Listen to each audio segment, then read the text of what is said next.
Hello students, आज हम देखेंगे मांग की लोच की विभिन्न श्रेणियाँ। ये सेमेस्टर 1 में पढ़ने हैं और इसे क्वेश्चन एग्जाम में पूछे जा सकते हैं। कीमत में परिवर्तन होने के फलस्वरूप सभी वस्तुओं की मांग पर एक सा प्रभाव नहीं होता। सही बात है, अर्थात कुछ वस्तुओं की मांग की लोच कम होती है और कुछ की अधिक होती है। तो मांग की लोच की ये 5 श्रेणियाँ हैं। तो पहला है पूर्णतः लोचदार मांग, उसके बाद है अत्यधिक लोचदार मांग जिसको सापेक्षिक लोचदार मांग भी बोलते हैं, उसके बाद इकाई लोचदार मांग, उसका बेलोचदार मांग या इसको हम सापेक्षिक बेलोचदार मांग भी कहते हैं, उसके बाद पूर्णतः बेलोचदार मांग। ठीक है, तो पूर्णतः लोचदार मांग क्या है? जब वस्तु के मूल्य में परिवर्तन नहीं होने पर, यानी मूल्य में कोई परिवर्तन नहीं होगा, मांग में बहुत अधिक कमी या वृद्धि हो जाती है, तब वस्तु की मांग पूर्णतः लोचदार कही जाती है। पूर्णतः लोचदार की दशा में रेखा एक्स अक्ष के समानांतर अर्थात मांग की लोच अनंत होती है। सही बात है, यानी अब यहाँ देखिए मूल्य OP1 तथा मात्रा OK1, यानी क्या है OP1, ये हो गया OP1 और OK1 है, यानी क्या है कि कीमत में कोई परिवर्तन नहीं है और हमारा मात्रा OK1 से OL होता जा रहा है, बढ़ता जा रहा है। ठीक है, यानी मांग की लोच क्या है? अनंत है, यानी मात्रा बढ़ता जा रहा है, कीमत क्या है? स्थिर है। तो स्पष्ट है कि कीमत के स्थिर रहने पर भी मांग में परिवर्तन हो गया। गणित में ED बराबर इन्फिनाइट से इसको हम सूचित करते हैं। इन्फिनाइट मतलब अनंत। और अत्यधिक लोचदार मांग, जब वस्तु की मांग में अनुपातिक परिवर्तन कीमत के अनुपातिक परिवर्तन से अधिक हो, यानी अत्यधिक लोचदार मांग कहने का मतलब होगा कि मांगी गई मात्रा में अधिक परिवर्तन कीमत की अपेक्षा, तो ऐसी दशा में को हम अत्यधिक लोचदार मांग बोलते हैं या सापेक्षिक लोचदार मांग भी बोलते हैं, क्योंकि यहाँ पे हमने लिखा है कि सापेक्षिक लोचदार मांग। यदि किसी वस्तु के मूल्य में 20% की कमी आती है परंतु उसकी मांग में 40% की वृद्धि होती है, यानी इससे ज़्यादा है, मूल्य में जितनी कमी आती है उससे ज़्यादा वृद्धि हो रहा है मांग में, तो ऐसी वस्तु की मांग की लोच इकाई से अधिक लोच या सापेक्षिक लोचदार मांग भी कहते हैं। गणित की भाषा में ED ग्रेटर देन 1 भी कहते हैं।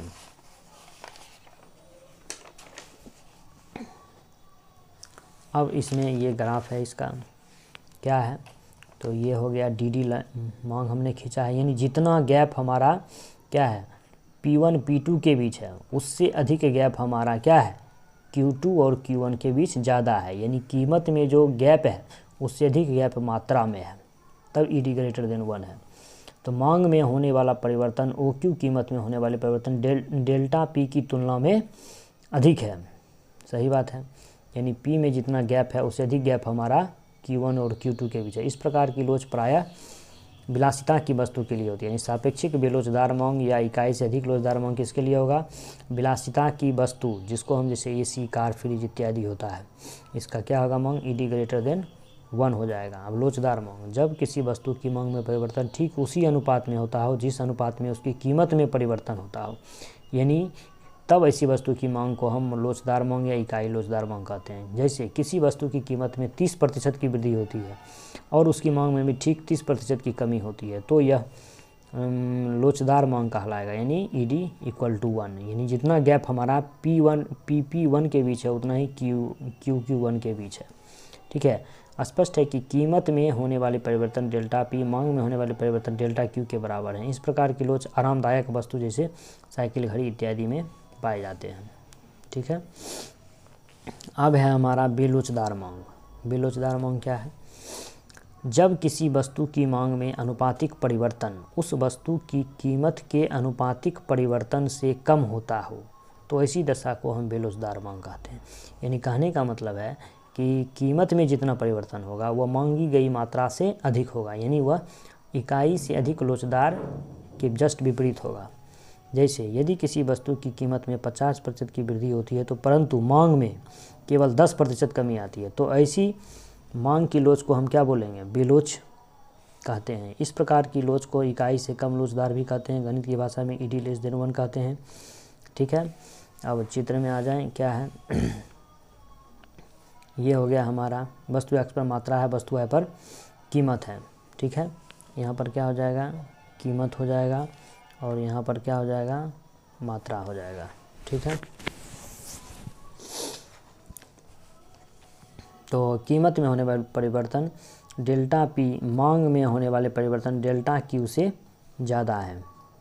तो ऐसी प्रायः अनिवार्य वस्तुओं जैसे अनाज, नमक इत्यादि में पाया जाता है, ईडी लेस देन 1 होता है। ठीक है, यानी जितना परिवर्तन हमारा P और P1 के बीच है उससे कम परिवर्तन Q1 के बीच है, यानी मात्रा में कम परिवर्तन है और कीमत में अत्यधिक परिवर्तन है। इसको हम बोलेंगे ईडी लेस देन 1। ठीक है, क्या बोलेंगे इसको? ED less than 1। अब हम आ जाते हैं पूर्णतः बेलोचदार मांग। पूर्णतः बेलोचदार मांग कहने का मतलब जब किसी वस्तु के मूल्य में पर्याप्त परिवर्तन होने पर भी उसकी मांग में बिल्कुल परिवर्तन ना हो तो ऐसी दशा को हम पूर्णतः बेलोचदार मांग कहते हैं। मांग की लोच गणित में ईडी इक्वल टू 0 होता है। ठीक है, तो ये है हमारा, यानी एक्स एक्सिस पे मात्रा और वाई एक्सिस पे कीमत है। ठीक है, ईडी इक्वल टू 0 है क्योंकि वाई एक्सिस के पैरेलल हमारा एलास्टिसिटी ऑफ डिमांड पूर्णतः बेलोचदार मांग है। ठीक है, तो एक्स एक्स पर वस्तु की मात्रा OQ है, कीमत वाई एक्स पर बदलता हुआ OP से OP1 और ये पहले बढ़ता है फिर घटता है हो जाता है। अब यहाँ पर पूर्णतः लोचदार मांग। ठीक है, अब पूर्णतः बेलोचदार मांग एक काल्पनिक स्थिति को बताता है, वास्तविक जीवन में नहीं मिलते, यानी वास्तविक जीवन में ये नहीं पाए जाते हैं। कौन कौन? यानी एक हमारा ईडी इक्वल टू 0 और एक हमारा है ईडी इक्वल टू इन्फिनाइट। ये हमारे व्यवहारिक जीवन में नहीं पाए जाते।